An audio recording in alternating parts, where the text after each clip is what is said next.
Halo teman-teman dan Miss, pada video kali ini kami sekelompok menginterview dua pendeta dengan berbeda aliran mengenai topik akhir zaman berdasarkan ajaran mereka masing-masing. Nama pendeta Dr. Yusuf Setiawan di Gereja Suara Kebenaran Injil Rehoboth Kebonjeruk. Lulusannya adalah di S3 di Sekolah Tinggi Teologi KDSI Yogyakarta. Ya, adik-adik, Ibu perkenalkan Ibu ya. Nama Ibu Pendeta Alce Kalalo. Ibu jadi pendeta tamatan Fakultas Teologi UKI Tomohon. S1 dan S2, tamatan S2 dan juga dari Fakultas Teologi UKI Tomohon. Dan harus kembali ke jemaat dan sekarang di jemaat Gemim. Yesus memberkati Citra Len. Terima kasih. Jadi kalau boleh kita masuk ke pertanyaan utama. Yang pertama itu, jadi menurut dari Bapak itu kapan Tuhan Yesus kapan Tuhan Yesus akan datang untuk kedua kalinya? Kapan Tuhan Yesus datang untuk kedua kalinya? Di dalam firman Tuhan sendiri juga sudah tegas, anak manusia pun juga tidak tahu waktu kedatangannya. Hanya Allah Bapa yang tahu waktu kedatangannya. Kita hanya bisa memahami kedatangan Tuhan Yesus dari periode kekristenan mula-mula, itu ada tanda-tandanya. Tanda-tandanya, tetapi pada saat masuk ke sini tanda-tanda itu semakin jelas. Contoh sederhana, banyak peperangan, bencana alam, kemudian kejahatan manusia semakin meningkat, dan anak tidak menghormati orang tua. Nah, tanda-tanda ini sudah menyerebak dan sudah menjadi jelas karena dengan kehadiran misalkan pasangan wanita dengan wanita sekarang sudah resmi bisa menikah, itu sudah tanda-tanda. Peperangan sekarang Ukraina, Israel, itu sudah kelihatan jelas. Tanda-tanda itu yang kita bisa baca.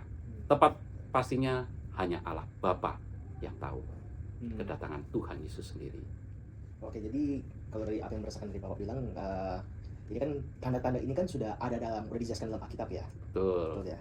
Dan berarti kalau tanda-tanda ini, kita kan seperti Bapak bilang kita tidak tahu kapan pasti Yesus datang, hanya Tuhan yang tahu. Dan tapi tanda-tandanya udah ada. Jadi sebenarnya ini apakah bisa dibilang kami ini sedang masuki atau lagi sementara dalam masa akhir zaman? Kita sejatinya masuk dalam anugerah ya.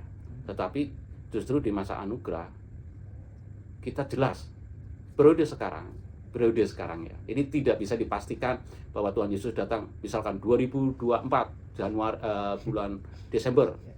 Waktunya tidak tahu, tetapi sekali lagi kejelasannya sudah nampak. Ya, terutama dengan peristiwa-peristiwa yang sekarang betul. Gitu ya. LGBT, kalau betul legalisasi LGBT di negara barat ya.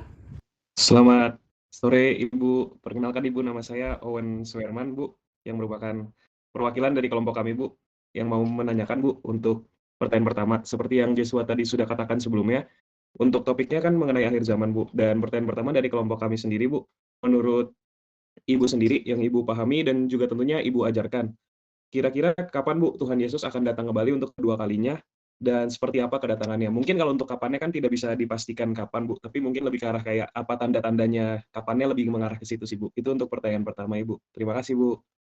Terima kasih Owen ya. Puji Tuhan. Lebih dulu dari soal iman. Kalau intelek, pas sekarang orang belajar apa tuh? Akhir zaman. Kalau kita belajar Alkitab, Ibu mengajar, kita berkembang, lihat Google dia semua. Bisa tahu. Tapi masalah iman. Karena itu iman yang akan menjawab tentang akhir zaman. Iya, ya, Owen. Begitu. Jadi perkenalannya seperti itu. Seperti apa sih akhir zaman? Ya. Ada zaman perjanjian lama, ada zaman perjanjian baru. Kita ada di antara zaman ini, ya. Adik-adik sekalian, ya. Kita ada dalam dua zaman, lama sudah lewat, dan kita ada zaman yang baru, yang dalam satu proses yang tidak akan putus dengan pengenalan zaman umat Tuhan di perjanjian lama yang menunggu, ya. tentang Immanuel, Allah menyertai kedatangan Tuhan.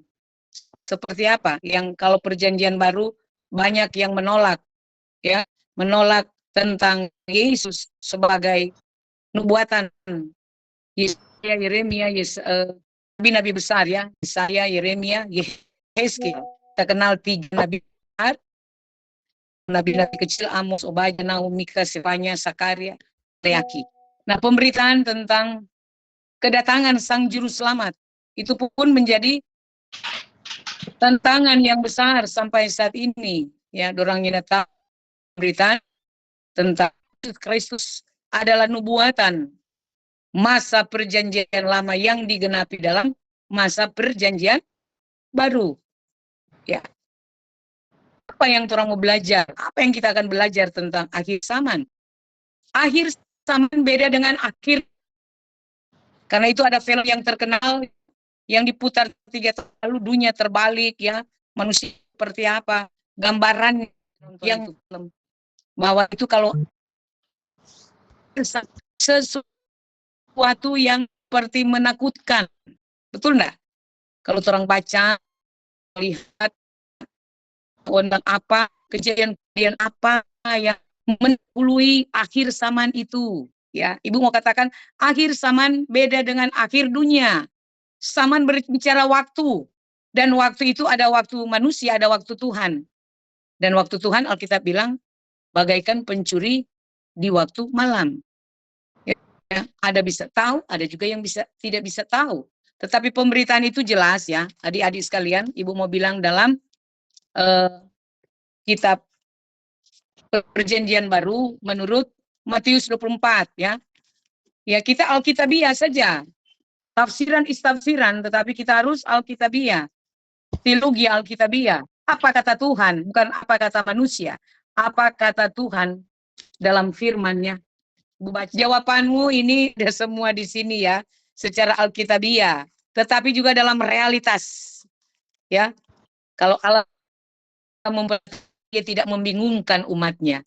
Orang lagi ya, orang Manado bilang suka bikin bingung orang. Kata Alkitab, suka menyesatkan orang demi kepentingan diri sendiri, demi tujuan dalam keakuan untuk memperkatakan dirinya yang benar, dirinya yang hebat, dirinya yang mampu.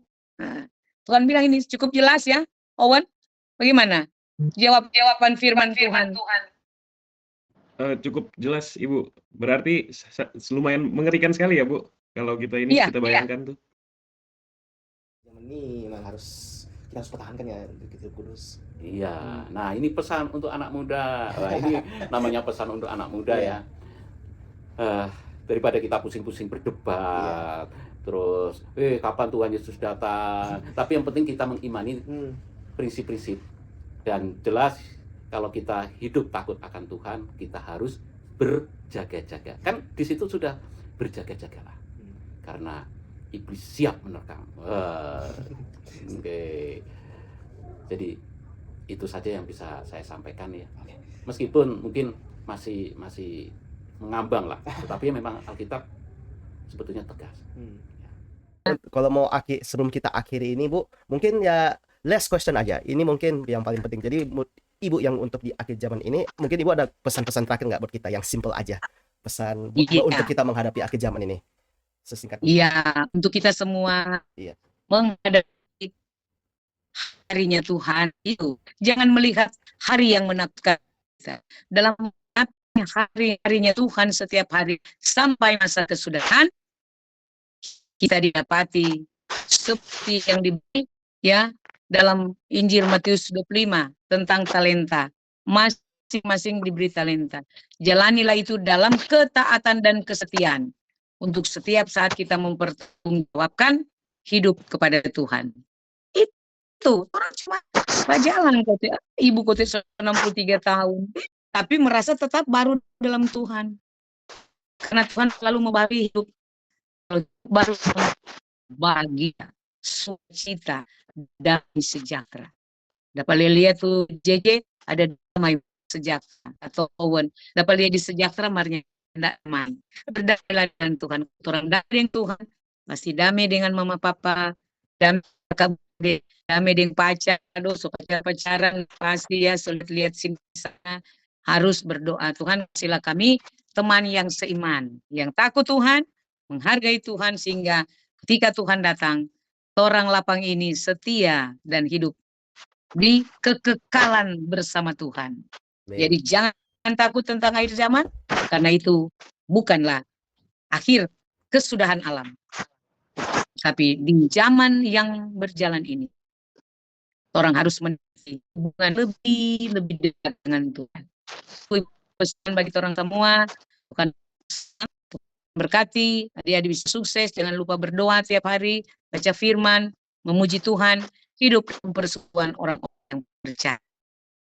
Amin. Gue mulai. Jadi kalau untuk dari gue pribadi, tanggapan gue sih untuk materi yang ditanyakan dan juga pertanyaan yang diajukan, tanggapan gue adalah menurut gue ini materi yang bagus banget dalam artian dimana sangat dijelaskan oleh para pendetanya bahwa akhir zaman itu memang sih udah dikasih tahu nih tanda-tanda akhir zaman di dalam Alkitab. Cuman balik lagi, kita sebagai manusia tentunya kita tidak bisa sepenuhnya memahami Tuhan dan kita tidak bisa tahu waktu Tuhan itu kapan. Yang kita bisa lakukan hanya mempersiapkan saja apa yang bisa kita siapkan. Seperti contohnya tanda-tanda akhir zaman menurut Alkitab udah ada nabi-nabi palsu yang mau menyesatkan, ada perang di mana-mana dan mungkin sudah kita alami sekarang. Akan tetapi kan kita nggak bisa langsung ngatok bahwa oh karena udah ada tanda-tanda tersebut berarti besok akhir zaman atau dalam kata lain belum kesudahan akhir zaman. Jadi belum tentu itu sudah akhir zaman tapi sudah muncul tanda-tandanya. Nah, tanggapan dari diri gue secara pribadi adalah kita harus mempersiapkan di saat kita sudah mengetahui tanda-tanda tersebut dan tetap hidup sesuai dengan kehendak Tuhan. Jadi kita tetap hidup mengikuti perintah Tuhan dan juga tetap hidup mengikuti waktu Tuhan, bukan kami yang menentukan waktunya. Kalau untuk refleksinya, paling ke depannya saya pribadi ingin lebih serius hidup di dalam Tuhan, karena baik lagi waktu Tuhan tidak ada yang tahu dan tidak bisa kita hidup main-main, kita harus hidup sesuai dengan perintah Tuhan dan juga kehendak Tuhan. Sekiranya dari gue itu sih guys. Kalau yang lain mungkin bisa dilanjut sama Bintang. Kalau dari saya sih tadi kan dengerin Ibu Pendetanya kan bicara, yang dari saya dapat sih kayak Ibu Pendeta kan bilang katanya kalau akhir-akhir zaman tuh ada tanda-tandanya juga dan semuanya kalau kita mau tahu tuh pasti semua ada di Alkitab. Jadi kita tuh nggak perlu ribet-ribet nanya atau gimana-gimana. Kita perlu baca firman Tuhan aja di Alkitab ataupun khotbah. Pasti kita dapat semua jawabannya di situ. Dan setelah kita dapat pun nggak usah yang dipikirin banget, yang tadi kayak Ibunya bilang dipikirin banget takut gini takut kuno. Yang penting kalau misalnya kita udah menerima Tuhan dan mempercayai dengan Yesus, pasti kita akan diselamatkan dan nggak usah pikirin pusingin tentang akhir zaman itu. Yang kita pikirin atau pusingin adalah kita gimana caranya kita tuh sekarang berbuat baik dan sesuai dengan firman Dia, firman Tuhan. Jadi refleksi saya sih ya saya ingin seperti apa dikatakan oleh Bu Pendeta tadi. Jadi saya tuh nggak perlu mikirin takut akhir zaman masuk neraka masuk surga ya. Kalau misalnya kita sekarang memang benar-benar percaya sama Tuhan dan menerima Tuhan, ya sudah lakukan aja sesuai dengan firman Dia di kehidupan kita sehari-hari. Dan yang sudah pastikan kalau kayak gitu kita pasti diselamatkan. Seperti itu. Mungkin akan dilanjutkan oleh teman saya Almando. Mungkin kalau dari saya, tanggapan dari saya dari apa yang dibahas sama Pendeta tuh ada benar juga, karena kita tuh harus bersiap diri gitu, karena kan kita nggak tahu ya kapan Tuhan akan datang. Balik lagi nih ke diri kita masing-masing, kita harus bisa mempersiapkan diri kita supaya nanti kalau Tuhan datang tuh kita kayak bukan kaget sih sebenarnya, tapi kayak lebih ke kita tuh udah siap untuk ketemu Dia. Dalam arti itu kita udah menerima Dia, kita hidup di dalam Dia, dan juga kayak ini kan salah satu ketakutan orang-orang juga, karena kayak apa sih abis mati itu apa sih. Nah itu juga bisa kita siapin juga, karena hal ini tuh beneran ada gitu. Mungkin selanjutnya bisa dilanjutin oleh Aaron. Oke, kalau menurut saya tadi mungkin kalau masalah tanggapan teman-teman saya semua sudah menjelaskan hal-hal yang sama lah ya. Saya sih langsung ke refleksinya aja sih. Tadi ibunya tadi menekankan takut akan Tuhan adalah permulaan pengetahuan. Jadi di mana ibunya sudah menyampaikan ke kita kepada kalau misalkan tuh kita tuh harus berserah kepada Tuhan, takut akan Tuhan gitu. Terus kita harus baca Alkitab. Karena ya dalam mempersiapkan akhir zaman ini sebenarnya pas banget materinya di umur kita, karena sekarang kita itu sedang ada yang mungkin pergaulannya ada beberapa orang di luar sana pergaulannya bebas terus buruk. Jadi di sini kita tuh harusnya fondasinya yang kuat, karena untuk menghadapi akhir zaman kita harus lebih siap gitu. Silakan selanjutnya. Kalau menurut gua, Nggak apa-apa, silakan Bang Adil, Bang Adil. Oke. Kalau persepsi gue sih, menurut gue sih kayak akhir zaman tuh menakutkan ya. Kayak ya lu setelah mati, lu gak bakal tahu diri lu akan dibawa kemana gitu. Tapi mungkin sedikit rasa lega bagi gue, karena menakutkan karena akan menuai hasil dari perbuatan baik maupun buruk selama di dunia. Jadi kita nggak tahu kayak amal kita di dunia itu lebih berat yang baik atau lebih berat yang buruknya gitu loh. Nah tapi kalau lega menurut gue karena berhasil menyelesaikan kehidupan yang telah Tuhan berikan sampai takdir kematian datang. Menurut gue sih kayak gitu. Next, selanjutnya. Nah, mungkin kalau dari saya, memang berdasarkan semua teman-teman yang saya sudah katakan itu juga, tapi kalau apa yang saya mau tambah dan sempat disinggung oleh Bang Aldi juga itu tentang mengenai ketakutan dengan akhir zaman atau kematian, dan ini sudah sempat disinggung oleh berdasarkan dari Ibu, bahkan juga Bapak Pendeta Pak Yusuf sama Ibu Alce, kalau sebenarnya kalau untuk apa yang akan terjadi untuk akhir zaman ini kita sebenarnya tidak perlu takut. Kita sebenarnya santai-santai aja. Apalagi sebagai seorang Kristen kita santai-santai aja. Dan bahkan untuk kalau benar yang yang dikatakan oleh Pak Yusuf itu kalau akhir zaman itu sebenarnya itu hal-hal yang sangat dinantikan untuk kita sebagai orang Kristen. Dan sebenarnya itu tidak harus ada alasan untuk kita takut. Dan mungkin untuk refleksi dari saya ya memang kita harus bersiap-siap aja diri. Dan memang cara saya sudah sempat disinggung teman, tapi ya iya kayak poin utama dari saya itu kita sebenarnya tidak perlu takut, kita harus ya santai-santai aja. Dan mungkin bisa dilanjut. Oke, kalau selanjutnya itu dari aku, kalau saya kayak kita itu kan kita udah tahu saya nanti suatu hari entah kapan itu akan ada kedatangan Tuhan lagi. Nah, tapi kita nggak tahu kapan. Tapi karena kita masih punya waktu di dunia ini, jadi kita bisa mempersiapkan diri kita sampai nanti di waktu itu tiba, entah nanti waktu kita mungkin berpulang dulu atau mungkin Tuhan yang udah datang dulu, itu kita masih tahu. Tapi kita bisa mempersiapkan diri dulu karena kan datangnya itu kita nggak tahu kapan tuh. Nah, karena kita nggak tahu kapan tuh, jadi kita nggak bisa cuma kayak atau kita bisa nunda-nunda buat ngelakuin apa yang Tuhan mau itu buat kita. Nah juga kayak aku sempat ingat tadi tuh di Matius 7 ayat 21 itu, kalau saya bukan yang berseru Tuhan itu yang masuk ke kerajaan surga, tapi yang melakukan kehendak Bapakku di surga. Jadi kita itu juga yaitu ngelakuin demi kemuliaan Tuhan itu sendiri.